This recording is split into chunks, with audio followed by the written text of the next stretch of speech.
This is Inside Indiana Business Radio for the afternoon of Monday, October 23rd, 2023.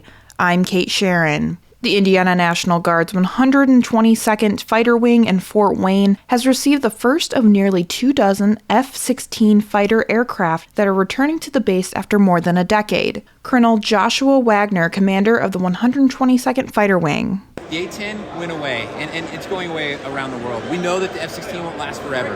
Right now, the F-16 will fly until 2040, but we're not happy with that. We want to predict past the F-16. So the goal is to have either F-15EX, F-35, or NGAD here at Fort Wayne so that my grandkids can fly airplanes in Fort Wayne just like I am today. The Guard announced in January that the F-16s would replace the A-10 Thunderbolt II after the wing was approved for conversion as part of the fiscal year 2023 National Defense Authorization Act. The son of Terre Haute-based First Financial Corporation's president and CEO will step into his father's role next year. Norman D. Lowry currently serves as Senior Vice President and Chief Operating Officer and will take on his new position in January. His father, Norman L. Lowry, will serve as Executive Chairman throughout 2024 and take a different role thereafter. First Financial is the parent company of First Financial Bank N.A., which operates 70 branches in Indiana, Illinois, Kentucky, and Tennessee.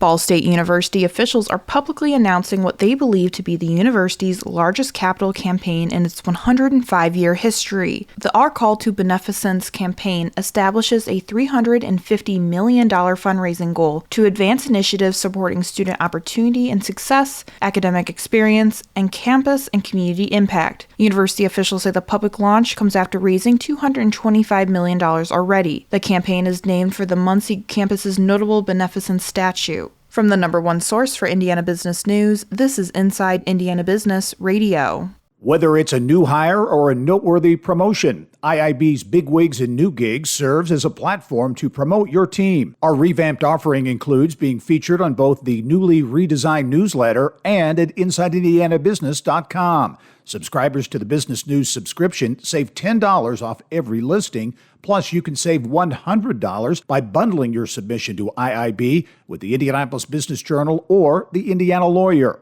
More at InsideIndianaBusiness.com. Axing Indiana's individual income tax and replacing just half of the revenue with a sales tax hike would cost the state's poorest residents an additional $62 and hand the top 1% of earners a $30,000 tax cut, a think tank told state lawmakers Friday. IIB's Alex Brown has more. Some Indiana leaders and political candidates hope to slash or scrap the income tax. That's the driving force behind the State and Local Tax Review Task Force, but its members heard no full-throated support for the proposal on Friday, even as national experts from across the ideological spectrum offered competing advice on what to do instead. Conservative think tanks recommended that the Indiana General Assembly cut the income tax according to a recently approved schedule and, with caution, make further cuts only if lawmakers broaden the sales tax base and see higher than expected collections. Instead of, quote, seeking deep cuts to the income tax or even getting rid of it altogether, end quote, Indiana should make its tax system less regressive and make meaningful investments in the future. Institute on Taxation and Economic Policy analyst Neva Butkus said, low and middle income Hoosiers already pay more of what they earn in state and local taxes than high earners, according to Butkus. The poorest 20% pay almost 13%, while the top 1% pay nearly 7%.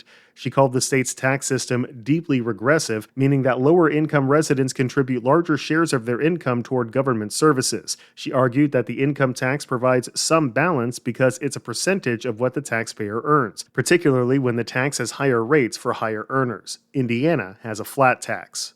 Alex Brown, Inside Indiana Business Radio. The United Auto Workers Union has once again escalated its strikes against big Detroit automakers, this time adding a factory that makes Ram pickup trucks for Stellantis. The union says that 6,800 members walked out Monday morning and shut down the Sterling Heights, Michigan assembly plant, a huge profit center for the company. The newest strike action comes just 3 days after Union President Shawn Fain reported progress in talks with General Motors and Stellantis, but said the companies will have to make better offers. No progress was reported with Ford. Last week it said it had the best offer of the three. Airxcel Incorporated, a designer, manufacturer, and distributor of products for the recreational vehicle industry headquartered in Wichita, Kansas, has launched a new business based out of Elkhart. The company says Envision will produce a variety of high-end kitchen and other RV appliances. Airxcel declined to disclose the financial investment in the business launch, but the subsidiary's initial family of products will include refrigeration, ranges, range hoods, microwaves, plus other products including laundry, dishwashers, small personal appliances, and water supply systems.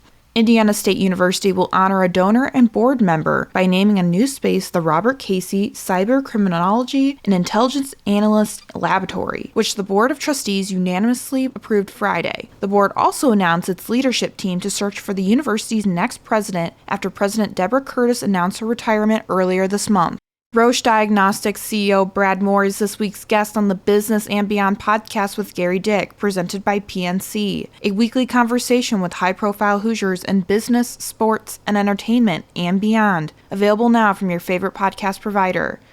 I'm Kate Sharon for Inside Indiana Business Radio on Demand.